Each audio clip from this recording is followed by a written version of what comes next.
सगुण साकार भगवंताचं अर्चन पूजन कसं करावं असा प्रश्न विचारला होता.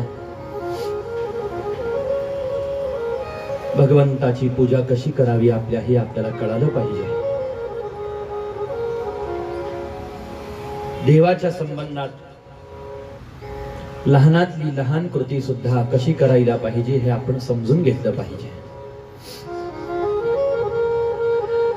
समजून घेऊन जर का आपण देवाची पूजा केली तर ती पूजा लवकर फळ देते आपल्याला. फरक एवढाच आहे. पण काही वेळेला आपण सहज म्हणून जातो, एवढा काय बारीक पाहायचं, देवाला सगळं चालतं, जसं असेल तसं चालतं. अहो पण देवाला सगळं चालतं, जसं असेल तसं चालतं, पण कुणाचं चालतं? सगळ्यांचंच.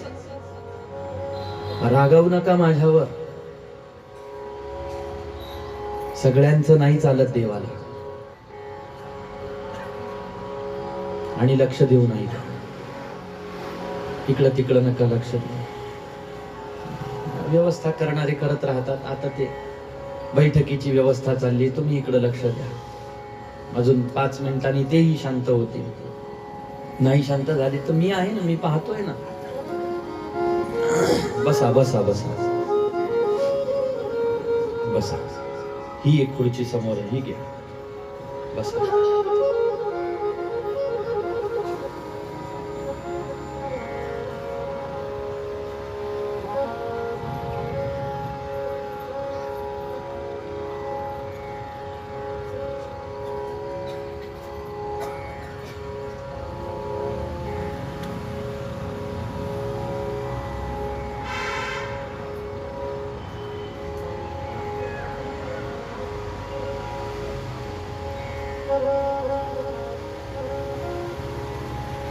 सगळ्यांचं भगवंत सगळं घेत नाही. सगळं चालतं देवाला, कसंही चालतं देवाला. आताच तुम्ही पहिल्या सत्रामध्ये सांगितलं, अंतरीची घेतो गोडी, पाहे जोडी भावाची. तो अंतःकरण पाहतो. अंतःकरणातलं तो काय पाहतो? अंतःकरण सगळ्यांकडे आहे, पण तो अंतःकरण पाहतो म्हणजे अंतःकरणातलं काय पाहतो? त्याला अंतःकरण नको आहे. अंतःकरणामध्ये उत्पन्न होणारा भाव त्याला पाहिजे आहे. त्याला आपल्या अंतःकरणाशी घेणं नाही. अंतःकरणामध्ये उत्पन्न होणारं प्रेम भगवंताला आपल्याकडचं पाहिजे. म्हणून देवाला सगळ्यांचं चालत नाही आणि देवाला सगळं चालत नाही. तुम्ही म्हटले अंतःकरण पाहतो, अंतःकरणातला भाव पाहतो. मग काहीही दिलं, कसंही दिलं तरी इतका काय बारकाईचा विचार करत आहात? आणि इतका का बारकाईनं विचार करायचा? हा विचार तिथं करायचा असतो जिथं प्रेम नसतं. विचार यामुळं करावा लागतो की जिथं भाव नसतो.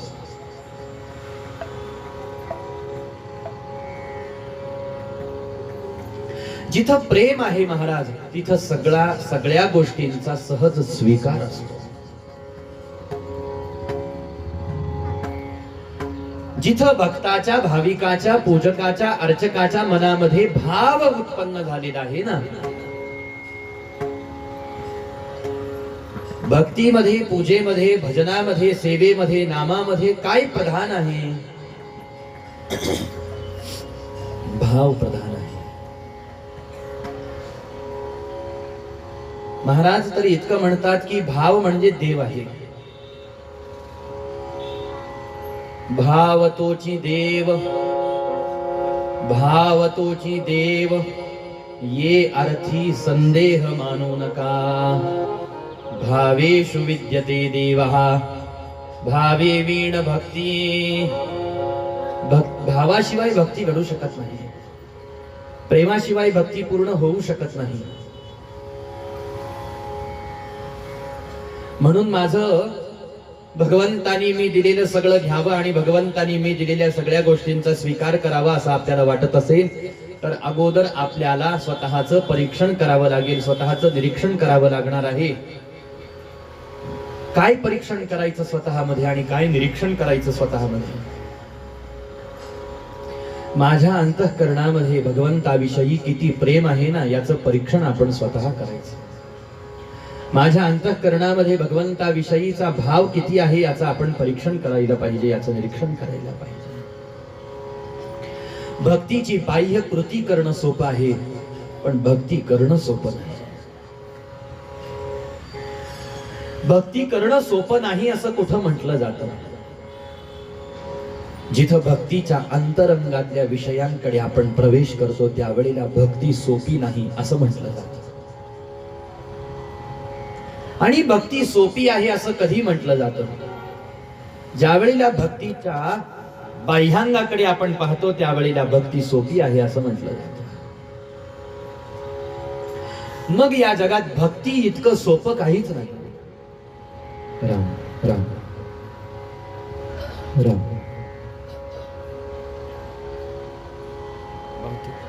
राम राम. भक्ती इतकं या जगामध्ये मग काही सोपं नाही. आणि तसंही ज्ञानाच्या तुलनेमध्ये, योगाच्या तुलनेमध्ये, तपाच्या तुलनेमध्ये, कर्माच्या तुलनेमध्ये मी भक्तीनं लवकर प्रसन्न होतो हे भगवंताचं वचन आहे. भक्तीनं मी लवकर प्रसन्न होतो आणि जितकं भक्ती साधनाने मी जेवढ्या लवकर प्रसन्न होतो ना, कलियुगातले माणसं त्या भक्ती साधनाच्या तुलनेमध्ये इतर अन्य साधनांच्या पाठीमागे लागले तर एक तर ते साधन त्यांना करणं जड जाईल. आता साधन करणंच इतकं जड जाईल तर त्या साधनाने मी कधी भेटेल त्यांना? माझ्या भेटीसाठी तर ते या जन्मामध्ये वंचितच राहतील हे समजून जायचं त्यांनी. म्हणून कलियुगातल्या माणसांनी इतर अन्य कोणत्याही साधनांचा विचार करायचा नाही. आपल्यासाठी काय साधन दिलेलं आहे आणि आपल्यासाठी कोणती वाट देऊन ठेवलेली आहे त्याचा विचार करायचा. आणि भक्ती नावाची ही सोपी वाट तुमच्या माझ्यासाठी तयार करून ठेवलेली आहे. तुका म्हणे सोपी केली पाय वाट. हे सोपं करून दिलेलं आहे महाराज. जे सोपं करून दिलं ते सोप्या पद्धतीनं आपल्याला करायचं आहे. पण हे करत असताना याचे दोन अंग आहेत. एक याचं बाह्यांग आहे आणि एक याचं अंतरंग आहे. बाह्यांग काय आहे याचं? त्याचा आपला विचार चाललेला आहे की देवाला कोणकोणते उपचार कशा पद्धतीनं अर्पण करायला पाहिजेत, हे याचं बाह्यांग आहे. हे सगळे उपचार भगवंतांना द्यायला पाहिजे. कारण असं आहे, असताना सुद्धा देवाला समजा दिलं नाही तरी सुद्धा तो दोष होत असतो. आता लक्षात घ्या, महादेव पाण्याने प्रसन्न होतात. नुसतं पाणी वाहिलं तरी महादेव प्रसन्न होतात. आपण तांब्याच्या तांब्यामध्ये नेलं, पितळेच्या तांब्यामध्ये नेलं, चांदीच्या तांब्यामध्ये नेलं, सोन्याच्या तांब्यामध्ये नेलं, वाहिलं, पाणीच वाहिलं, दुसरं काही वाहिलं नाही तरी प्रसन्न होतात. आपण तरी तांब्या नेतो, तांब्याचा, पितळेचा, काशाचा, चांदीचा, सोन्याचा. ज्या व्याधावरती शिवरात्री व्रत पूर्ण केल्याचं पुण्य पाहून भगवान शिव प्रसन्न झाले ना. आणि ज्या व्याधावरती भगवान शंकरांचा अभिषेक केल्याचं पुण्य फल पाहून भगवंत प्रसन्न झाले ना, त्या व्याधाने कोणत्या धातूचा तांब्या वापरला ऐकायचं का? त्याच्याकडे तांब्याच नव्हता. प्लास्टिकचाही नाही, स्टीलचाही नाही, तांब्याचा नाही, काशेचा नाही, पितळेचा नाही, चांदीचा नाही, सोन्याचा तर नाहीच. प्लास्टिक तर नव्हतंच महाराज तेव्हा. तांब्याच नव्हता, भांडच नव्हतं. अभिषेक तरी पाणी वाहिलं. कसं वाहिलं? देवाला ज्या पात्रात पाणी न्यायचं ना, ते त्याच्यासाठी पात्र म्हणजे दुसरं तिसरं कोणतं नसून त्याचं हे मुख होतं. तोंडामध्ये पाणी भरायचा, कारण हातात भरलं ओंजळ तलावावरून भरून हातात न्यायचं म्हणजे ओंजळीतून खाली ते सांडणारच ना. ओंजळीपेक्षा सुरक्षित भांड कोणतं? आपलं मुख. आणि त्याने तोंडामध्ये पाणी ठेवून तो महादेवाकडे पूजन करण्यासाठी जायचा आणि पिचकारी मारायचा. बरोबर शिवलिंगावरती पाणी पडलं. महादेव प्रसन्न झाले नाहीत का सांगा बरं? बोलवा त्याला जरा, कथा ऐक म्हणा, ये समोर शिवपुराण ऐक म्हणा. शिवपुराण काय सांगतं? शिवपुराण म्हणतं, आवाहन कर, आसन दे, पाद्य दे, अर्घ्य दे, स्नान घाल, पंचामृत वहा, वस्त्र दे, उपवस्त्र दे, फूल वहा, अत्तर वहा, हे सगळं दे म्हणजे पूजा होईल. पण मग एका बाजूला असंही सांगितलं, एका बाजूला असंही सांगत आहेत. असं का? याला कारण आहे. एकच वस्तू या दोन्ही गोष्टीला जोडणारी आहे आणि त्या गोष्टीला म्हणतात प्रेम. जिथं प्रेमाची न्यूनता आहे ना, जिथं भावाची न्यूनता आहे ना, जिथं भक्तीची न्यूनता आहे ना, तिथं उपचारांना महत्व दिलं गेलं पाहिजे. आणि उपचारांना महत्व देत असताना माझा भाव, माझं प्रेम, माझी भक्ती कशी वाढेल अंतःकरणामध्ये, याच्यासाठी प्रयत्न करायला पाहिजे. आणि जिथं प्रेम वाढलेलं आहे, वाढलेलं असू देत महाराज, प्रेम प्रेम असतं. ते कमीही नसतं आणि ते जास्तही नसतं. ते असंही नसतं, ते तसंही नसतं. प्रेम काय असतं? प्रेम फक्त प्रेमच असतं, दुसरं काहीच नसतं. पण तरी प्रेमाचं एक स्वरूप आहे बरं का. काय झालं, काय होतं म्हणजे प्रेम, त्याला म्हटलं गेलं पाहिजे त्या अंतःकरणातल्या भावनेला. तर त्याचं नारदांनी उत्तर दिलं, प्रतिक्षण वर्धनम. काल जेवढं होतं ना, तेवढं आज नाही, त्याच्यापेक्षा थोडं जास्तच आहे. हे प्रेमाचं काय आहे? फार मोठं लक्षण आहे. हो, काल प्रेम होतं, काल प्रेम होतं, काल आवड होती, पण आज तेवढं प्रेम काही वाटत नाही, आज काही तेवढी आवड वाटत नाही.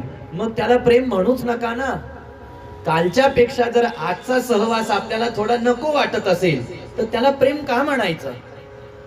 कालच्या पेक्षा मला या पदार्थाची, वस्तूची, व्यक्तीची आवड, सहवास, बोलणं चालणं नको वाटायला लागलं आता, मग त्याला प्रेम म्हटलंच जात नाही. काल खूप होतं, हो, आता थोडं कमी झालं.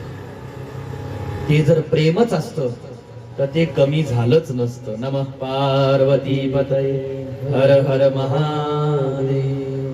लग्न झालं, विवाह झाला, सुरुवातीला खूप होतं, आता तेवढं नाही.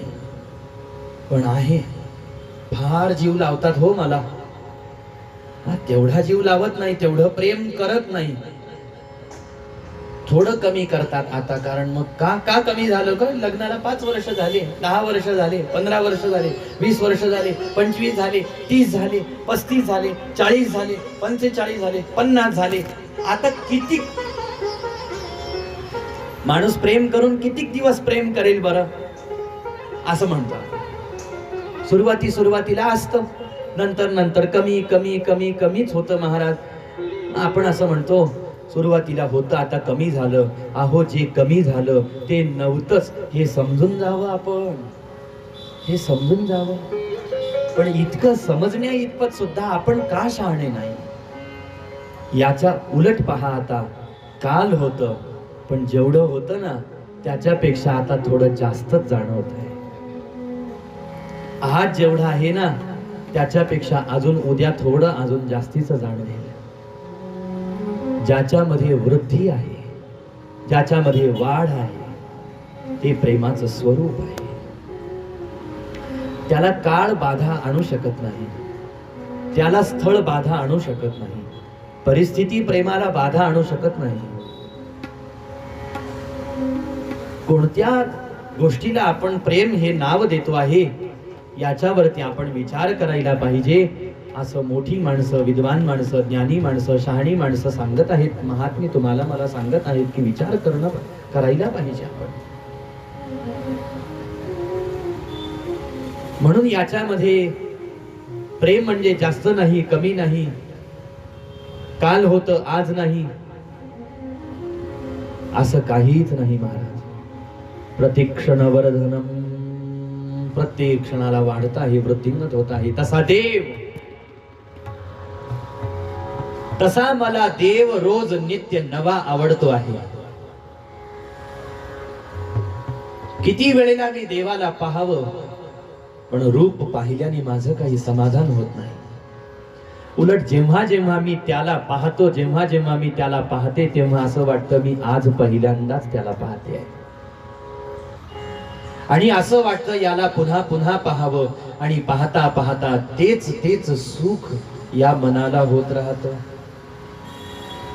पाहता श्रीमुख सुखावने सुख, पाहता श्रीमुख सुखावने सुख, पाहता श्रीमुख सुखावने सुख, पाहता श्रीमुख सुखावने सुख, पाहता श्रीमुख सुखावने सुख, पाहता श्रीमुख सुखावने सुख. डोळ्यांची भूक नवजे माझ्या, डोळ्यांची भूक नवजे माझ्या, डोळ्यांची भूक नवजे माझ्या, डोळ्याची भूक. जिव्हे गोडतीन अक्षरांचा रस, जिव्हे गोडतीन अक्षरांचा रस. असं रूप मी माझ्या डोळ्यांनी पाहतो, असं रूप मी माझ्या डोळ्यांनी पाहते. जे रूप पाहिल्याने माझ्या अंतःकरणामध्ये असलेल्या सुखालाही सुखाची जाणीव होते, ज्या वेळेला मी त्याला पाहते. पाहता श्रीमुख सुखावरे सुख, डोळ्यांची भूक नवजे माझ्या. आणि भूक नाहीशी होत नाही डोळ्यांची, पाहत राहावं वाटतं. असंच माझ्या वाणीला जिव्हे गोड तीन अक्षरांचा रस, तीन अक्षरांचा रस माझ्या जिभेला इतका लागला. कोणते अक्षर? आता शंकर हेही ते तीन अक्षर आहेत. आणि वी ठ ल हेही ते तीन अक्षर आहेत महाराज. श्री विठ्ठल जिवे गोड तीन अक्षरांचा रस, जिवे गोड तीन अक्षरांचा रस. अमृत जयास इके पुढे, अमृत जयास इके पुढे, अमृत जयास इके पुढे, अमृत जयास. श्रवणाची वाट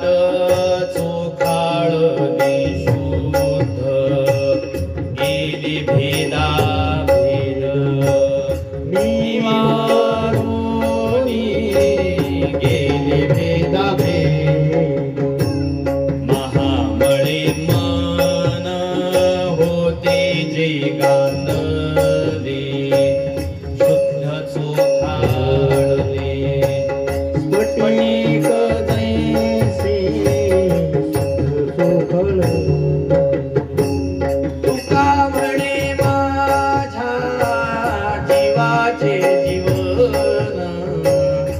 विठ्ठल निधान सापडले, विठ्ठल निधान सापडले.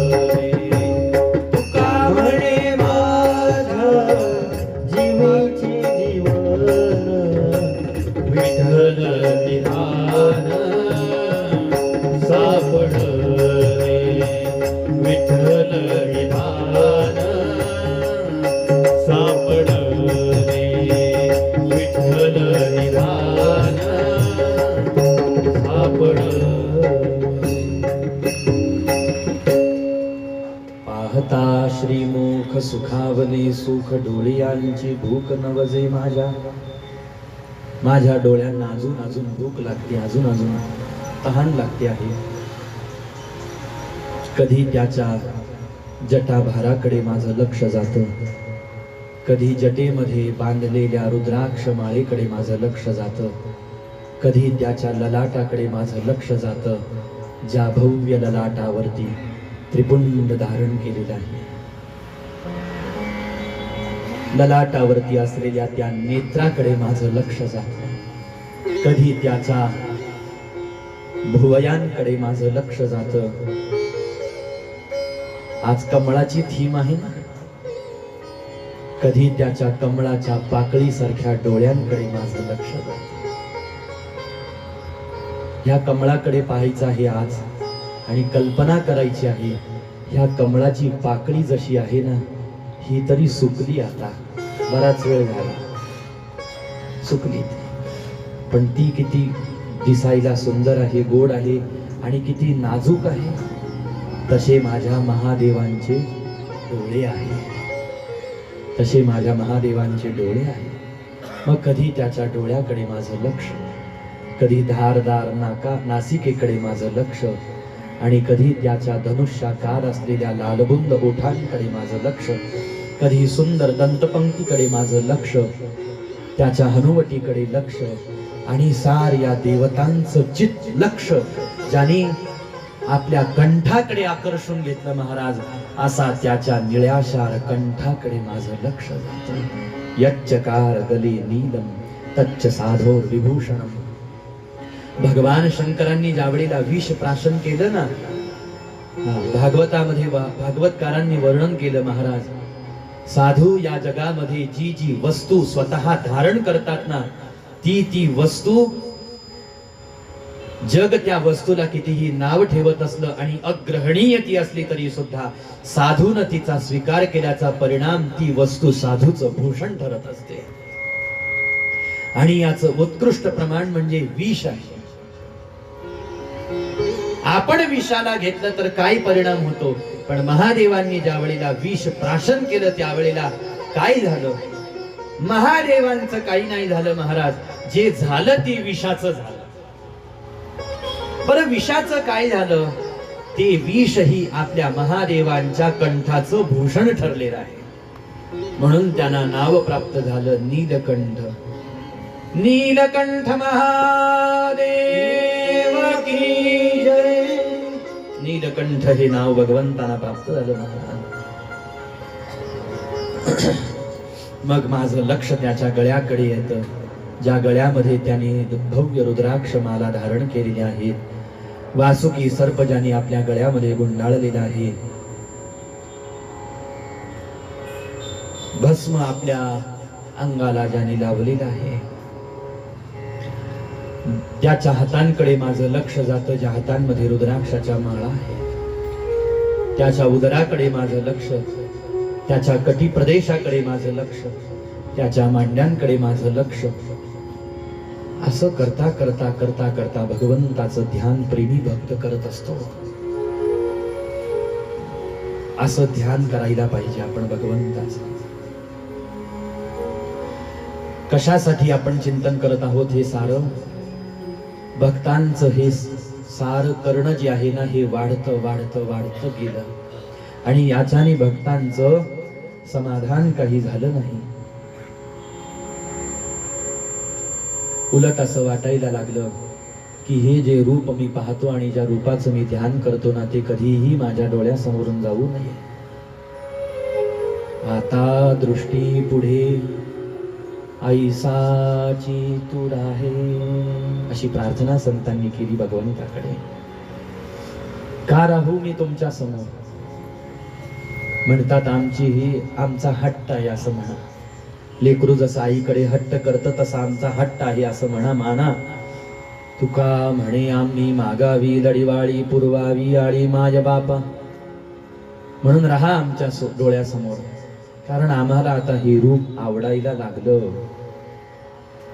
आवडे हे रूप. कोणतं रूप आवडतं? जे गोजर आहे, सगुण आहे.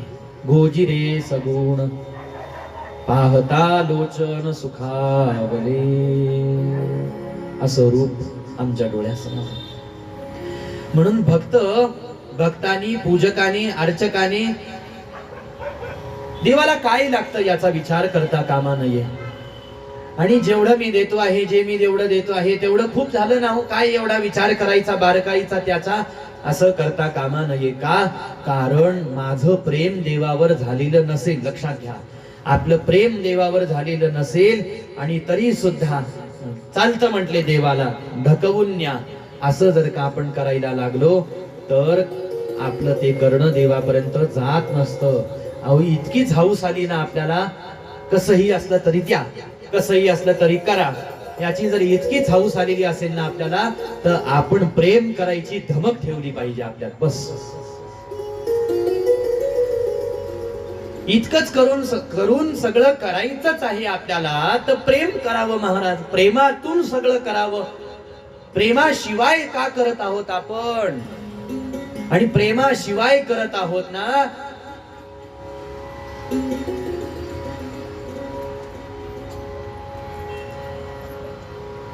म्हणूनच प्रत्यक्ष भगवंत आपल्याला दिसायला भेटायला तयार नाही. बाकी सगळं भेटतंय, बाकी सगळं दिसतंय. ज्याच्याकडे आहे, जो करू शकतो त्याने करायलाच पाहिजे. आणि असताना नाही केलं तर मात्र ठरत असतो अपराध. असा भगवान शंकरांच्या पूजनाचा हा क्रम वर्णन करून सांगितलेला आहे महाराज. असं भगवंताचं पूजन करावं, अर्चन करावं, वंदन करावं, प्रदक्षिणा करावी, स्तुती गावी. स्थूल पूजा भगवंताची ज्या वेळेला आपण रोज करतो ना, पूजा झाल्यानंतर भगवंताची मानस पूजा सुद्धा करावी. मानस पूजेचं फार मोठं फळ सांगितलेलं आहे. एक वेळेला स्थूल पूजा आपल्याकडून नाही घडली तरी मानस पूजा रत्नै कल्पितमासनं हिमजले स्नानं च दिव्यांबरं नानारत्नविभूषितं मृगमदा मोदाङ्कितं चन्दनं जाति चम्पकबिल्वपत्ररचितं पुष्पं च धूपं तथा दीपं देवदयानिधे पशुपते हृत्कल्पितं गृह्यता संवरणे नवरत्नखण्डरचिते पात्रे घृतं पायसं भक्षं पञ्चविधं पयोदधियुतं रम्भाफलं पानकं शाकानामयुतं जलं रुचिकरं कर्पूरखण्डोज्ज्वलं ताम्बूलं मनसा मया विरचितं भक्त्या प्रभो स्वीकुरु छत्रं चामरयोर्युगं यजनकं चादर्शकं निर्मलं वीणाभेरिमृदङ्गकाहलकला गीतं च नृत्यं तथा साष्टाङ्गप्रणतिस्तुतिर्बहुविधा ह्येतत्समस्तं मया संकल्पेन समर्पितं तव विभो पूजां ग्रहाण प्रभो. अशी मी माझ्या कल्पनेने संकल्पाने तुझी पूजा करतो आहे. मी तुला हे सारे पदार्थ द्रव्य अर्पण करतो आहे. तू त्याचा स्वीकार कर, तू त्याचा अंगीकार कर. प्रेम आहे आणि प्रेम नाही हे कसं कळायचं, कसं समजून घ्यायचं आपण? ज्या वेळेला थोडं केलं तरी सुद्धा खूप वाटतं ना, समजून जावं प्रेम नाही, फक्त मान्यता आहे. आणि जिथं खूप केलं तरी सगळं कमीच वाटायला लागतं, समजून जावं तिथं प्रेम आहे. आणि भगवंत प्रेमाशिवाय दिलेलं काहीही द्या, मग काही घेत नाही. मग कनिष्ठाती कनिष्ठ द्या तरी आणि उच्चाती उच्च द्या तरी भगवंत काहीच घेत नाही. हा भगवंताच्या भक्तीचा न्याय आहे महाराज. हे भगवंताच्या प्रेमाचं स्वरूप, हे पूजेचं स्वरूप आहे. म्हणून आज मी पूजा करेन, मला करायची आहे, मला नाम गायन करायचं आहे, मला कथा ऐकायची आहे, मला सेवा करायची आहे, मला अतिथीला सत्कार करायचा आहे अतिथीचा, हे सगळं मला करायचं आहे. कशासाठी करायचं आहे? आपल्याला जर का कोणी विचारलं कशासाठी करता हो रोज रोज, ते एकच उत्तर शहाण्या माणसाने द्यावं बरं का. जो आज कथा ऐकायला आला ना, कथेच्या साधकाने एकच उत्तर द्यावं, बस माझं एकदाच प्रेम व्हावं त्या देवावर म्हणून मी करतोय, मला बाकी दुसरं काही करायचं. माझी मरमर फक्त त्या गोष्टीसाठी आहे की माझं एकदा प्रेम व्हावं भगवंतावरती, बस. आणि ती फार मोठी उपलब्धी या भक्ती मार्गातली आहे.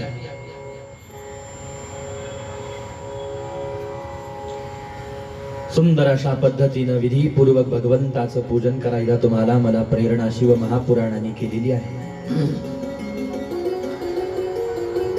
महात्म्य जाणलं, स्वरूप जाणलं तर प्रेम होईल ना महाराज आपलं देवावरती. परंतु देवाला जाणण्याचा प्रयत्न न करता, देवाचं महात्म्य समजून घेण्याचा प्रयत्न न करता इतर वस्तू पदार्थांच्याच मागे पळत राहिलो तर देवावर कसं प्रेम होईल?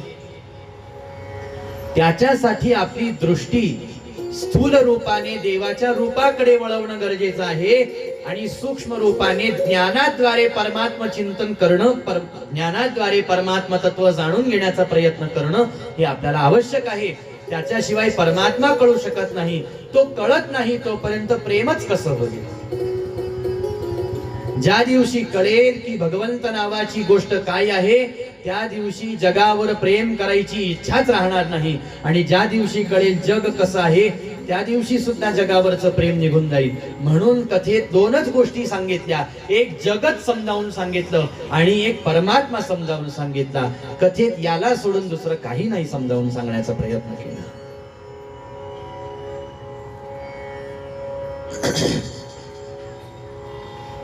एक जगताचं स्वरूप आहे आणि एक देवाचं स्वरूप आहे.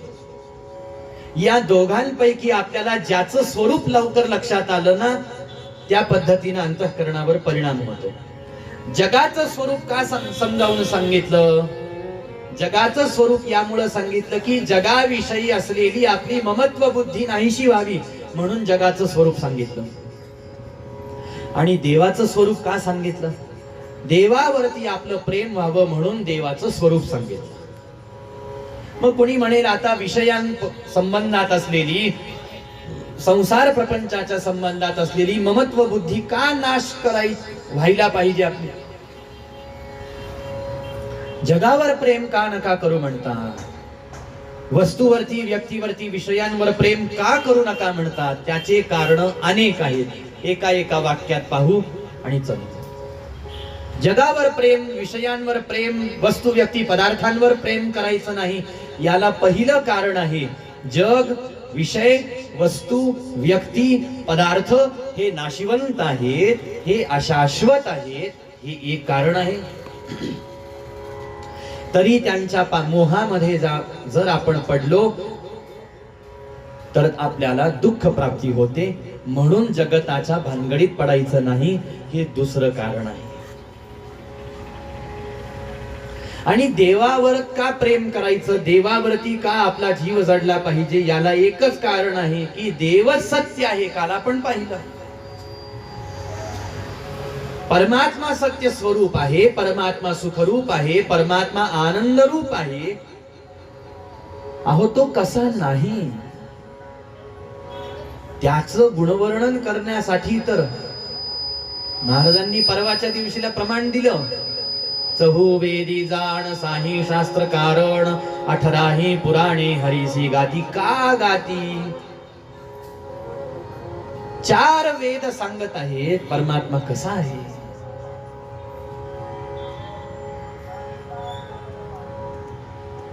6 शास्त्र सांगत आहेत, 18 पुराण सांगत आहेत, इतिहास सांगतो आहे देव कसा आहे. आणि हे सांगता सांगता एका बाजूला हेही सांगत आहेत की जगत कसं आहे. आपल्या बुद्धीला काय लवकर कळतं त्याच्यावर परिणाम अवलंबून आहे. जगताचं स्वरूप कळालं ना तर जगतावरती मोह राहत नाही. जगता संबंधातला मोह नाहीसा होतो, ममत्व बुद्धी नाहीशी होते. आणि ज्याला देवच कळून गेला ना महाराज की प्रेम करण्याजोगी वस्तू देवच आहे हे ज्याला कळालं त्याला जगाचं स्वरूप जाणून घ्यायची गरजच पडत नाही. त्याला देवच सर्वस्व आवडीचा होऊन जातो. आपोआपच त्याची वृत्ती जगाकडून निवृत्त होऊन जाते. मग तो अखंड भजन करायला लागतो, अखंड नामस्मरणच करायला लागतो, अखंड भगवंताचं ध्यानच करायला लागतो, पूजन करायला लागतो, असा भाव आहे.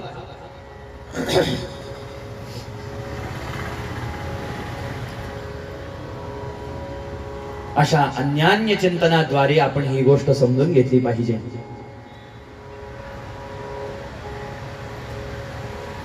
आणि ज्या वेळेला आपण ही गोष्ट समजून घेऊ, हे रहस्य, हे तत्व समजून घेण्याचा प्रयत्न करू, त्यावेळेला देव आवडीचा झाल्याशिवाय राहत नसतो.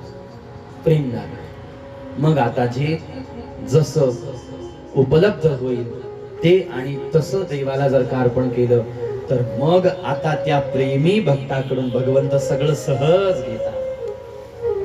मग भगवंत त्याच्या पदार्थाकडे पाहत नाही, त्याच्या कनिष्ठ श्रेष्ठतेकडे भगवंत पाहत नाही. भगवंतानी हे रहस्य अर्जुनजी महाराजांना सांगताना म्हटलं की हे अर्जुना, पत्रम पुष्पम फलम तोयम यो मे भक्त्या प्रयच्छति. मी पानाने प्रसन्न होतो, मी फळाने प्रसन्न होतो, मी फुलाने प्रसन्न होतो, मी पाण्याने प्रसन्न होतो.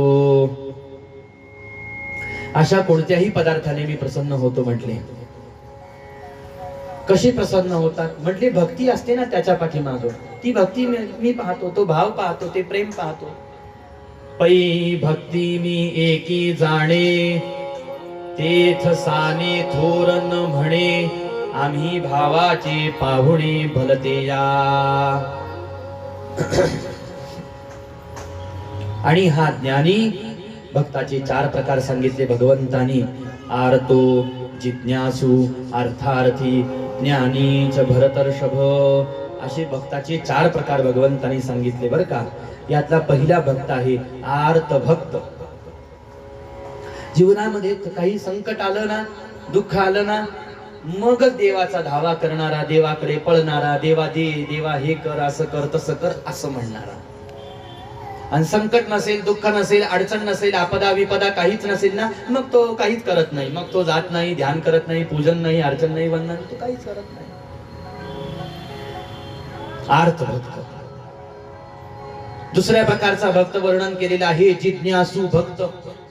पण कालचं चिंतन पाहताना आपण हेही पाहिलं की ही जिज्ञासा अंतःकरणामध्ये उत्पन्न होणं, परमतत्व जाणून घेण्याविषयीची, ही सुद्धा फार अवघड आहे. तिसरा भक्त सांगितला अर्थार्थी भक्त. सांसारिक नाना प्रकारच्या कामना वासनेने भगवंताचं भजन करणारा भक्त.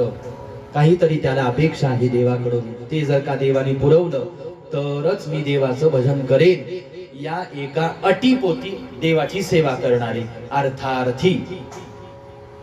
त्यांना म्हटलं तुमची अट पूर्ण होणार नाही, ते म्हटले मग आम्ही करणार नाही.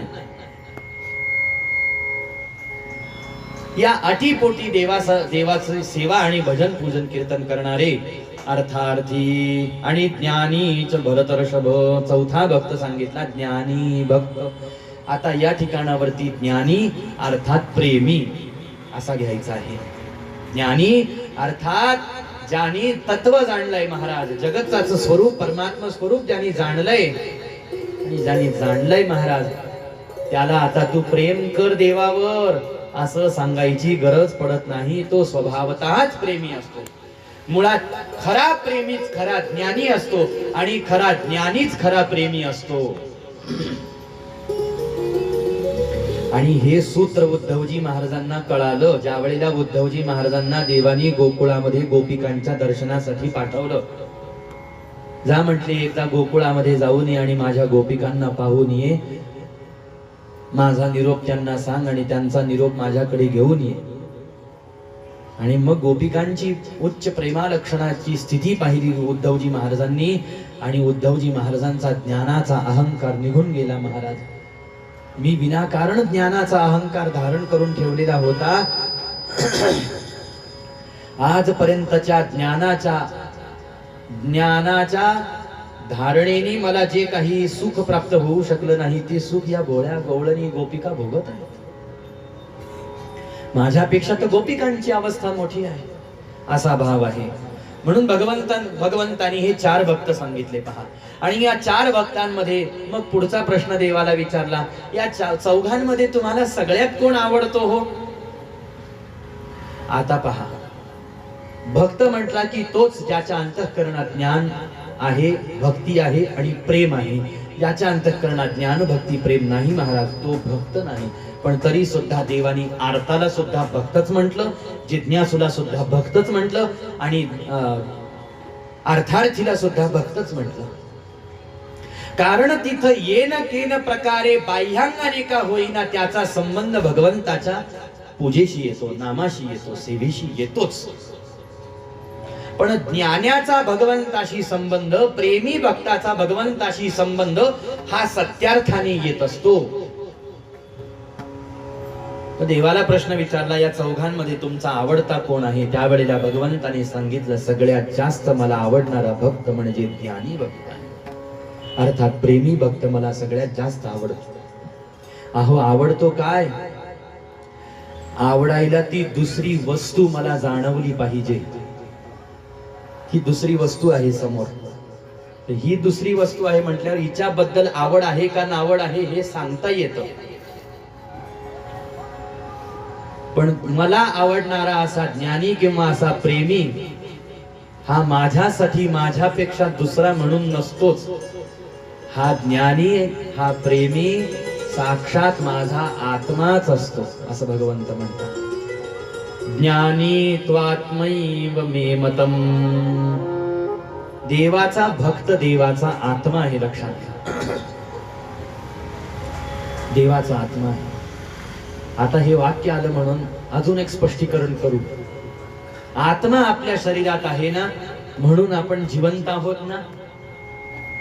आत्मतत्व निघून जर का गेलं या देहातून तर देह जिवंत राहील का? नाही राहणार. तसं देवाचं देव पण कोणामुळे आहे? प्रेम करणाऱ्या भक्तांमुळे देवाचं देव पण आहे. अहो, देवालाही माहित आहे माझं भजन जर का यांनी केलं नाही. थोडं सामान्य बाजूने विचार करून पाहू बर का. नसता कालच ऐकलं, आजही ऐकलं की निर्गुण निराकार तत्व जे आहे ते कालातीत आहे, ते देशातीत आहे, त्याचा परिस्थितीशी कोणत्याही प्रकारचा संबंध नाही. आपण नव्हतो तरी ते होतं आणि प्रेम करणारे भक्त नव्हते तरी निर्गुण निराकार तत्व आहेच, हे काल आपण ऐकलं.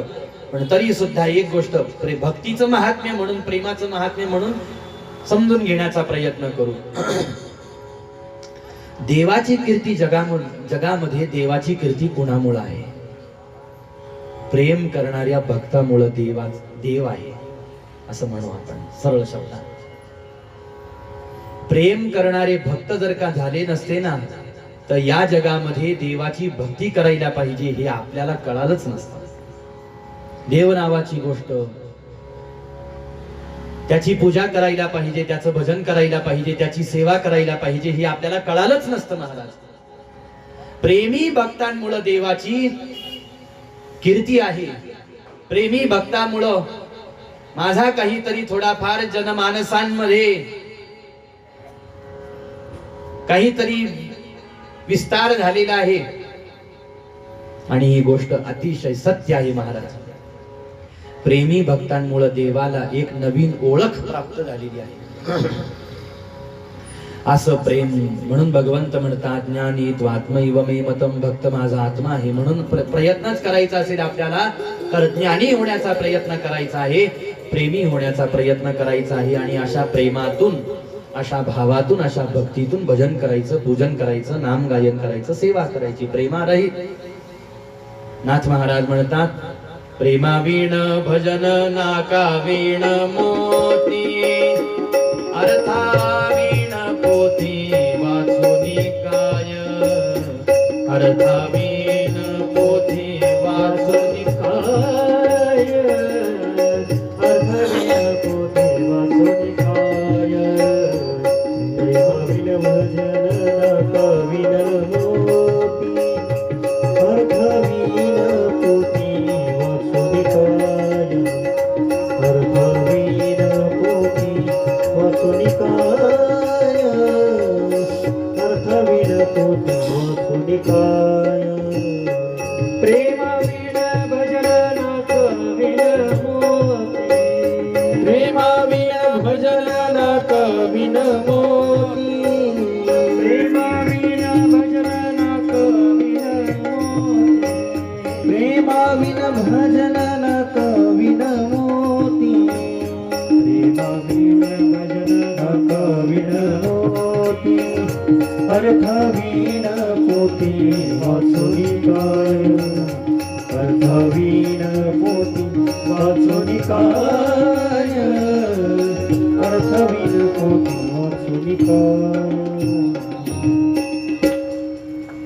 प्रेमावीण भजन नाकावीण मोती, अर्थावीण पोथी वाचुनी काय. म्हणून प्रेम पाहिजे आणि प्रेम व्हावं याच्यासाठी देवाला जाणण्याचा प्रयत्न करायला पाहिजे. ठिकठिकाणावरती आपण कथा कीर्तनातून ऐकत आलो, जगताचं स्वरूप ऐकत आलो, जग असं, जग असं, जग असं, जग असं, आणि वारंवार ऐकत आलो, देव असा, देव असा, देव असा.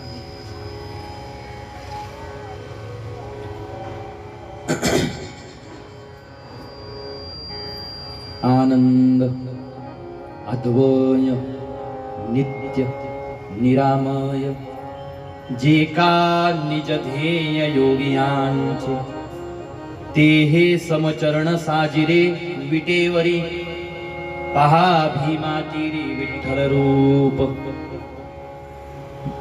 ज्या आमच्या देवाला आम्ही पाहतो तो देव असा आहे.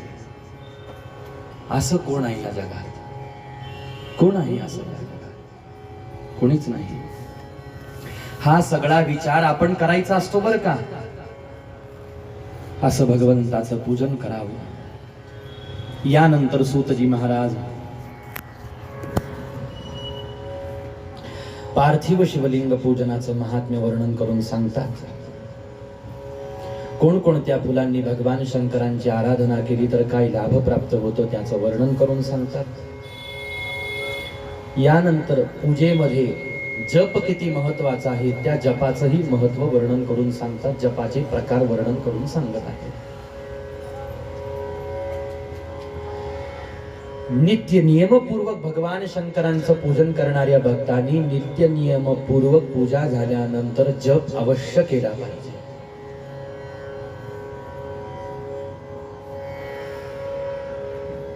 त्या जपाचं महत्व वर्णन करून सांगितलं. यानंतर भस्म महात्म्य वर्णन करून सांगतात. भस्माचे मुख्य 3 प्रकार सांगितले. लोकाग्निजनित भस्म, वेदाग्निजनित भस्म, शिवाग्निजनित भस्म. शिवपूजन करणाऱ्यांनी पूजेला बसण्याच्या वेळेला, पूजा सुरू करण्याच्या अगोदर 3 गोष्टी शिवपूजेमध्ये अवश्य असल्या पाहिजेत. या तिघांना सोडून काही जर का राहिलं तर हरकत नाही. पण पहिली गोष्ट देवासाठी आणि स्वतःसाठी, स्वतःला धारण करण्यासाठी भस्म असलं पाहिजे. आणि त्यातही देवाला भस्म अर्पण करण्याच्या अगोदर आपण स्वतः भस्म धारण केलं पाहिजे. तर शिवपूजेचा अधिकार आपल्याला प्राप्त होत असतो. भस्माचं त्रिपुंड धारण केलं पाहिजे. सर्व अवयवावरती, सर्वांगावरती भस्म धारण केलं पाहिजे. दुसरी गोष्ट आपण धारण केली पाहिजे, पूजेच्या अगोदर रुद्राक्ष धारण केले पाहिजे. मग एक रुद्राक्ष कंठामध्ये धारण केला तरी किंवा रुद्राक्ष माला धारण केली तरी हरकत नाही, पण रुद्राक्ष धारण केले पाहिजे. आणि तिसरी गोष्ट जी केवळ देवासाठी आवश्यक आहे तिला म्हणतात बेलाची पानं. हे आपल्या पूजेमध्ये आवश्यक असले पाहिजेत. आपण भस्म जसं देवाला लावतो तसं अगोदर स्वतःला लावावं. रुद्राक्ष जसे देवाला अर्पण केले जातात तसे आपण धारण करावेत. आणि बेल फक्त देवालाच अर्पण करावं. तुळस आणि बेल ह्या दोन गोष्टी कधीही सामान्य माणसाच्या डोक्यावर वाहू नये. आणि यथावकाश देवाला सोडून दुसऱ्या क्रमांकावरती सद्गुरूंचं पूजन करायचं असतं त्यावेळेला बेल आणि तुळस उपयोगात आणावी. त्यातही ग्रंथ असं म्हणतात की सद्गुरूंच्या फक्त मस्तकावर बेल आणि तुळस वाहावी. ते बेल आणि तुळस सद्गुरूंच्या पायावर वाहू नये. त्याशिवाय इतर सामान्य माणसाच्या सत्कारासाठी पूजेसाठी बेलाचं पान आणि तुळशी पत्र हे वापरता कामा नये महाराज. ते आपल्या सत्काराचं साधन नाही. या जगात तुळस फार पवित्र आहे. बेलाचं वृक्ष बेलाचं पान फार पवित्र आहे. आपल्यासाठी नाही, ते देवासाठी आहे या सगळ्या गोष्टी. आणि पहा, काही गोष्टी फक्त देवानी देवासाठीच निर्माण करून ठेवलेल्या आहेत. काही गोष्टींना आशीर्वाद देवानी फक्त स्वतःसाठीच दिलेला आहे. आपल्यासारखे माणसं ते आपल्या वैयक्तिक उपयोगामध्ये आणू शकत नाहीत. आता क्षमा करा मला, पण एक गोष्ट सांगू का? मलाही माहित नव्हती ती, पण माझ्या वाचनात आली म्हणून सांगतो. ग्रंथामध्ये असं सांगितलं की देवाच्या पूजे व्यतिरिक्त देववृक्षाचे पानं आणि फुलं स्वतःसाठी उपयोगात आणू नये. म्हटले आम्ही काय वेडे आहोत का? आम्ही बेल वाहून घेत नाही स्वतःवर, आम्ही तुळस वाहून घेत नाही, तोडून खातो तर खरे. सर्दी झाली, खोकला झाला, तर आयुर्वेद असं म्हणतं की तुळशीमध्ये बेलामध्ये फार गुणधर्म आहेत. बेलाचं फळ खाल्लं त्याचा रस, आता बाजारामध्ये सुद्धा आपण सकाळी मॉर्निंग वॉकला फिरा जरा, जात असताना तर आपल्याला दिसेल सगळ्या प्रकारचे रस, ब्रह्मरस सोडून सगळे रस मांडून ठेवलेले असतात मिक्सर मधून काढून. ब्रह्मरस सोडून सगळे रस काढून ठेवलेले असतात का? हे आपल्या आयुर्वेद शास्त्रानुसार कुठल्या झाडाच्या पानाचा पाल्याचा रस पिला तर काय होतं? मग कडुलिंबाच्या पानाचा रस आहे, बेलाच्या पानाचा रस आहे, दुर्वा असतात त्याचा रस आहे. अजून कशाचा रस असतो? हा, जांभळाचा रस आहे, जमवासव, वैद्यनाथचं येतं ना, जमवासव येतं महाराज. एवढं जाहिरात करत नाही मी, पण असे रस घेतो आपण. थोडा सर्दी खोकला झाला ना तर तुळशीचे एक 5-6 पानं तोडायचे आणि ते उकळायचे, त्याचा सुंदर काढा तयार करायचा आणि तो प्यायचा, असं आयुर्वेद शास्त्र सांगतं. पण भक्तिशास्त्र सांगतं स्वतःच्या त्या देहासाठी सुद्धा तुळस उपयोगात आणायची नाही, बेल उपयोगात आणायचा नाही. वाहून घेणं तर दूरची गोष्ट, ते तर आपण करत नाही कारण आपण तेवढे शहाणे आहोत. तुळस वाहावी ती फक्त भगवंताच्या हरिचरणांवर, बस तिची शोभा तिथंच. आणि तुळशीची ही इच्छा अशीच आहे महाराज, तुम्हाला मला कुठं ठेवायचं असेल ना तर माझ्या हरीच्या चरणावर ठेवा, बस माझी जागा तिथंच आहे. दुसरं कोणी माझ्याकडे पाहू नका आणि मला कोणाच्या उपयोगातही आणू नका महाराज. माझं समर्पण फक्त माझ्या हरिचरणासाठी आहे. बेलाचं पान म्हणतं मला तुम्हाला जर शंकरांना व्हायचं असेल तर मला स्पर्श करा, अन्यथा माझ्या नका हो. आम्ही देवासाठी जन्माला आलेलो आहोत ना, आम्हाला देवाचंच राहू द्या. आम्ही देवाच्या पायावर स्वतःला वाहून घेण्यासाठी जगत आहोत ना, आम्हाला तिथंच जगू द्या आणि तिथंच मरू द्या. आम्ही ताजे राहू तर चरणावर राहू आणि शिळे होऊ तर हरी चरणावरती शिळे होऊ, पण आम्ही जगाच्या उपयोगात कधी येणार नाही. आमच्या देहाची सार्थकता तिथं आहे, आमच्या जीवनाची सार्थकता तिथं आहे. पण काय करावं ही गोष्ट माणसाला कळायच्या आज झाडांना कळून गेली. फुलं पहा कशी हरिचरणांवरती जाऊन पडतात, हार पहा कसा देवाच्या गळ्यात जाऊन पडतो. आपलं तेवढं सौभाग्य कधी उत्पन्न होईल महाराज की आपल्या जगण्याचं कारण फक्त देवच असेल. कुणीतरी आपल्याला म्हणेल आता तू जगाच्या कामाचा राहिला नाही भाऊ, बाई तू जा भजन करायचं, भजनच कर. कोणी निंदा अथवा वंदा आम्हा स्वहिताचा धंदा. शिकवू नका म्हणतात आम्हाला. जगाने भक्ताला शिकवायचं नाही. भक्तांनी काय करायला पाहिजे काय नाही हे जगाने भक्ताला कधीही शिकवायचं नाही. किती वो शिकवाल मज वेळो वेळा. आणि तुमच्या शिकवल्याने काय, अहो कोणाच्या शिकवल्याने आजपर्यंत भक्ताची मानसिकता बदलली आणि कोणाच्या सांगण्याने प्रेम करणाऱ्यांनी आजपर्यंत प्रेम करणं सोडलं मला सांगा बरं. निंदा केली म्हणून प्रेम करणं सुटत नसतं आणि स्तुती केली म्हणून प्रेम करणं वाढतही नाही आणि सुटतही नसतं महाराज.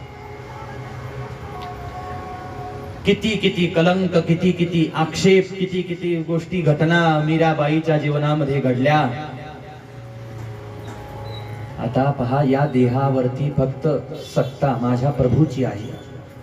एक गोष्ट उदाहरण ऐकून पुढे चलो.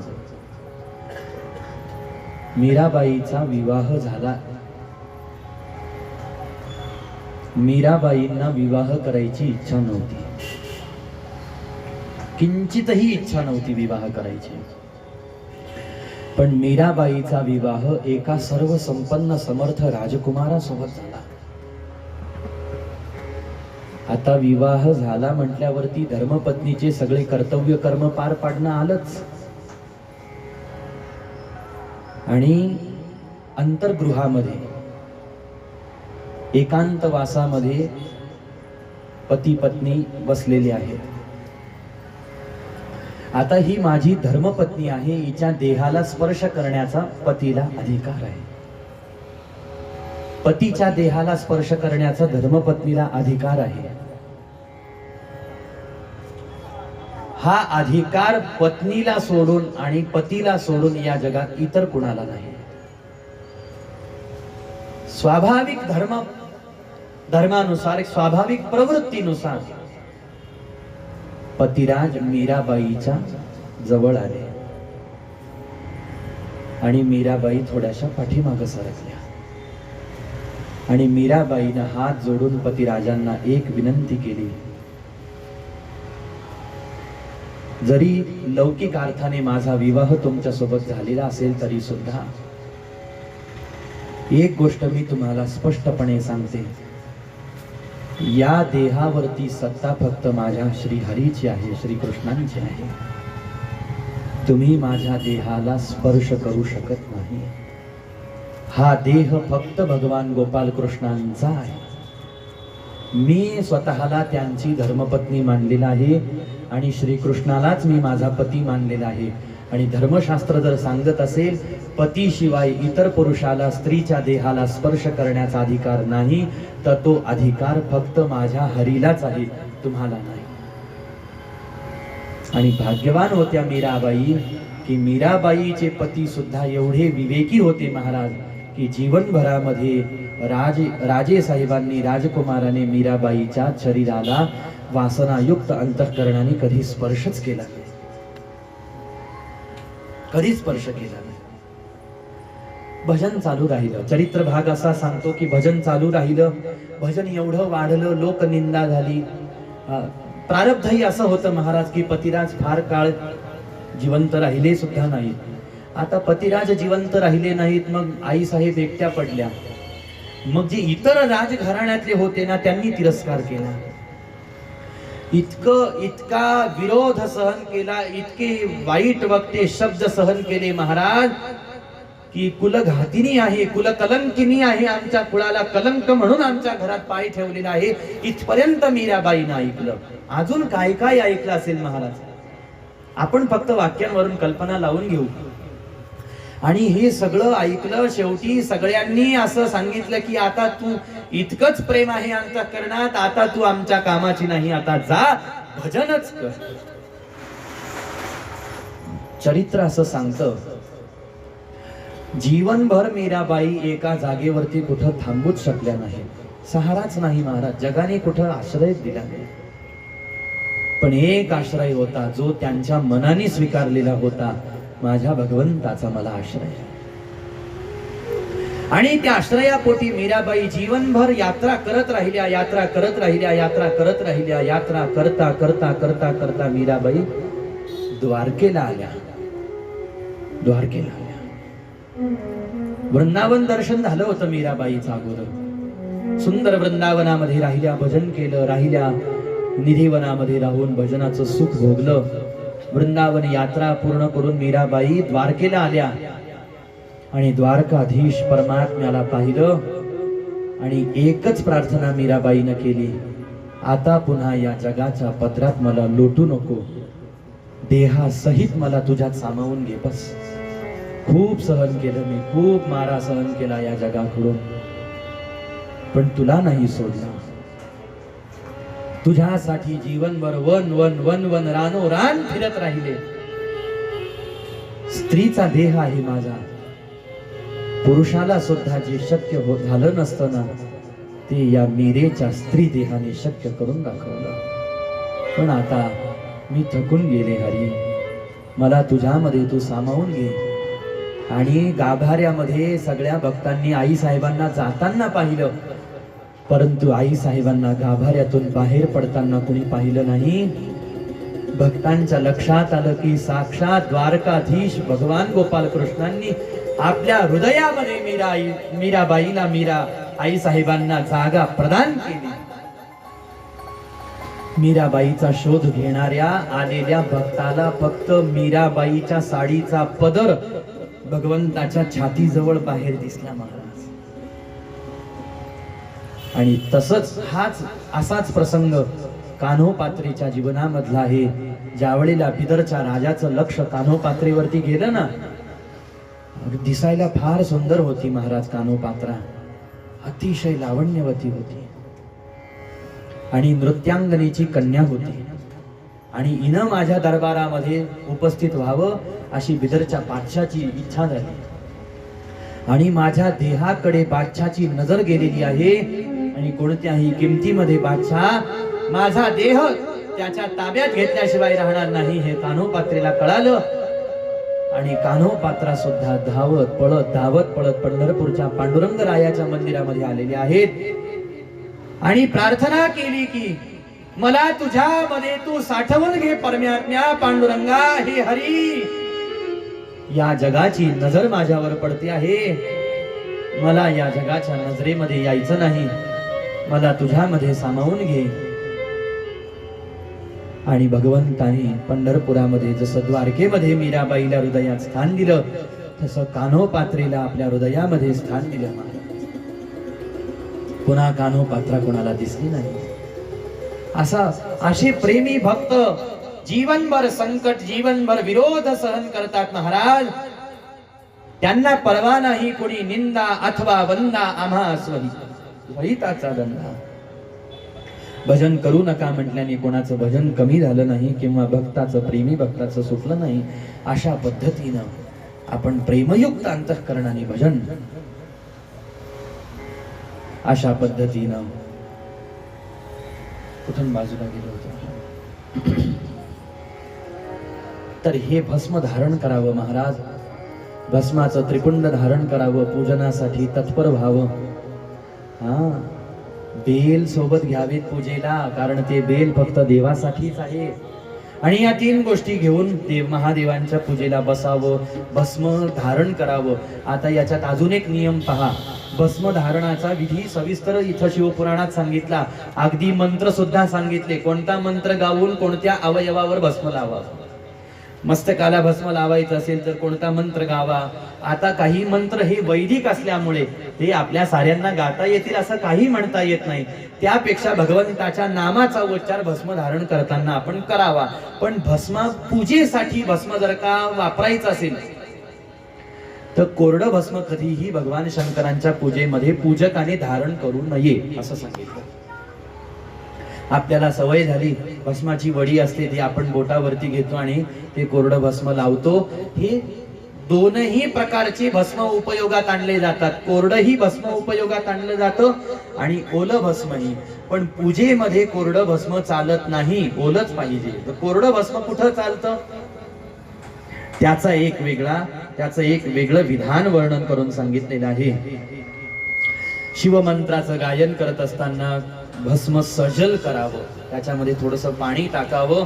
अघोर मंत्राचं उच्चारण करत करत ते मंत्र ओम सद्योजातं ईशान सर्वभूतानामीश्वर सर्वभूतानां ब्रह्माधिपतिर् ब्रह्मणोधिपतिर् ब्रह्मा शिवो मे अस्तु सदा शिवो.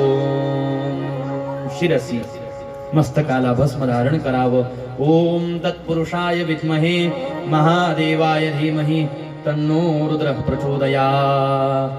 मुखे ओम अघोरेभ्यो खगोरेभ्यो घोर घोरतरेभ्यः सर्वेभ्यः सर्वशर्वेभ्यो नमस्ते अस्तु रुद्ररूपेभ्यः.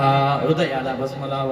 हृदये ओम वामदेवाय नमो ज्येष्ठाय नमो रुद्राय नमः कालाय नमः कलविकर्णाय नमो बलाय नमो बलविकर्णाय नमो बलप्रमथनाय नमः सर्वभूतदमनाय नमो मनोन्मनाय नमः.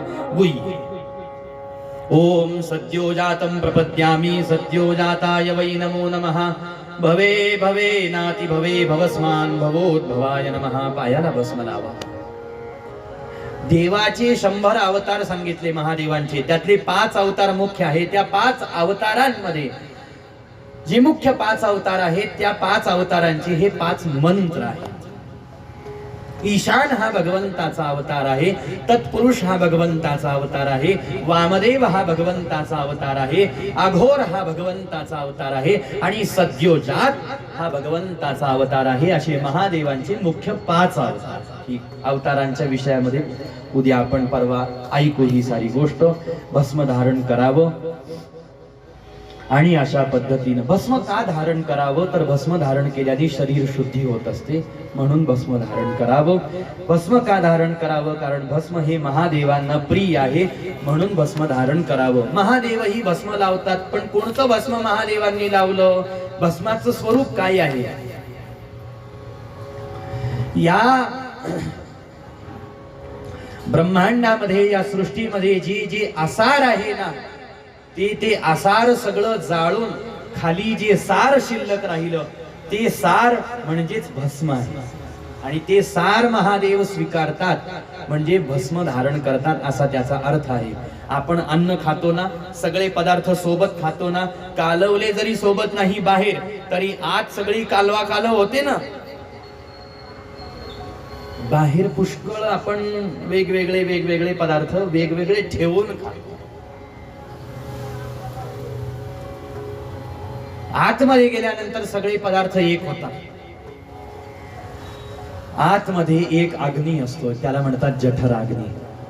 हा जठराग्नी त्या सगळ्या अन्न पदार्थाला जाळतो, पाचक रस तयार करतो. त्याचा जे अनावश्यक आहे ते शरीरातून बाहेर पडतं मलद्वारे. तसं ज्ञानाच्या द्वारे सार काय असार काय याचं चिंतन करता करता याचा विचार करता करता जे आसार आहे ते सगळं जाळायचं आणि खाली जे शिल्लक राहील त्या सार रूपालाच भस्म म्हणून आपल्या अंगावरती महादेव धारण करतात. किती विलक्षण भस्म धारण विधी आहे महादेवांचा. आपण सामान्य भस्म लावतो, महादेव सारतत्वालाच भस्म म्हणून धारण करतात. असं हे भस्माचं विलक्षण महात्म्य वर्णन केलेलं आहे. यानंतर बिल्व महात्म्य वर्णन करतात. बेलाचा वृक्ष अत्यंत परम पवित्र आहे. बेलाच्या झाडाखाली सर्व तीर्थांचा निवास असतो. बेलाच्या झाडाखाली उभं राहून आपल्या अंगावरती काही थेंब पाणी जरी शिंपडलं आपण तरी सकल तीर्थांमध्ये स्नान केल्याचं पुण्य आपल्याला प्राप्त होत असतं. लक्षात घ्या. बेलाच्या झाडाखाली महादेवांचं पूजन जर का केलं आपण तर अधिकाधिक पुण्यफल आपल्याला प्राप्त होत असतं. असा एक भाव. दुसरा एक भाव, बेलाच्या झाडाच्या बुंध्याशी दीपदान केल्याने, दिवा लावल्याने सुद्धा आपलं दैन्य दुःख दारिद्र्य नाहीसं होतं, असं बेलाच्या झाडाचं महात्म्य आहे. आणि तिसरं महात्म्य वर्णन करत असताना, बेल हे भगवंतांना प्रिय असल्यामुळे ते तर आपल्याला पूजनीय वंदनीय आहेच महाराज. एक बेलाचं पान भगवंतांना अर्पण केलं तर काय लाभ प्राप्त होतो? त्रिदलम त्रिगुणाकारम त्रिनेत्रं च त्रयायुधम त्रिजन्म पाप संहारम एक बिल्वम शिवार्पणम. एक वेळेला एक बेलाचं पान भगवंतांना अर्पण केलं तर 3 जन्मातलं आपलं पातक नाहीसं होतं असं म्हणतात. त्रिजन्म पाप संहारम एक बिल्वम शिवार्पणम. असं हे भगवंताचं महात्म्य, असं हे बेलाचं महात्म्य, भस्मधारणाचा विधी आणि रुद्राक्ष महात्म्य सांगितलेलं आहे. रुद्राक्ष शिवभक्तांनी अवश्य धारण करावे. रुद्राक्षाची उत्पत्ती ही भगवान शंकरांच्या नेत्रातून झालेली आहे, म्हणून त्याला अनन्यसाधारण अशा प्रकारचं महत्व प्राप्त झालेलं आहे. आवळ्या समान, आवळा असतो ना, त्या आवळ्याच्या आकारा समान जे रुद्राक्ष असतात ते श्रेष्ठ मानले जातात. बोरा एवढ्या आकाराचं जे रुद्राक्ष असतात ते मध्यम श्रेणीचे, आणि चण्याच्या आकारा एवढे जे रुद्राक्ष असतात ते कनिष्ठ श्रेणीचे मानले गेलेले आहेत श्रेणीचा विचार केला तर. परंतु बाकी रुद्राक्ष आपण कोणत्याही प्रकारातला धारण करू शकतो. रुद्राक्ष 1 मुखापासून 14 मुखापर्यंत आहे. कोणत्या मुखाचा रुद्राक्ष धारण केल्याने काय परिणाम होतो त्याचंही वेगळ्या भागामध्ये वेगळ्या ठिकाणावरती वर्णन पाहायला भेटतं. या ठिकाणावरती तेवढं ते वर्णन नाही, पण एक गोष्ट या ठिकाणावरती निश्चित सांगितलेली आहे की रुद्राक्ष धारण करणाऱ्याला कोणत्याही प्रकारची बाधा होत नाही, कोणत्याही रोगाची बाधा होत नाही. जारण मारण उच्चाटन शाकिनी डाकिनी करणी कवटाळ इत्यादींची बाधा रुद्राक्ष धारण करणाऱ्याला कधीही होत नसते. कोणत्याही प्रकारचा ज्वर रुद्राक्ष धारण करणाऱ्याला हा त्रस्त करू शकत नाही, असं रुद्राक्षाचं महात्म्य वर्णन केलेलं आहे. परंतु रुद्राक्ष धारण करत असताना हा रुद्राक्ष किती संख्येमध्ये धारण करावा, मस्तकावर धारण करायचा असेल. शिवपुराण तर म्हणतं रुद्राक्षाचा मुकुट तयार करून आपल्या मस्तकावर घालावा शिवभक्तांनी. हातामध्ये रुद्राक्ष, कानामध्ये रुद्राक्ष, आपल्या कटी प्रदेशामध्ये रुद्राक्ष, पायामध्ये रुद्राक्ष, सर्व अवयवांमध्ये रुद्राक्ष धारण करण्याचा विधी आहे महाराज. पण रुद्राक्ष धारण करताना कसा धारण करावा तर त्याचं उत्तम परीक्षण करावं. तो तुटलेला फुटलेला असू नये, तो किडलेला असू नये. रुद्राक्ष हा संबंध असावा आणि अगदी सर्व बाजूने तो उपयुक्त असावा.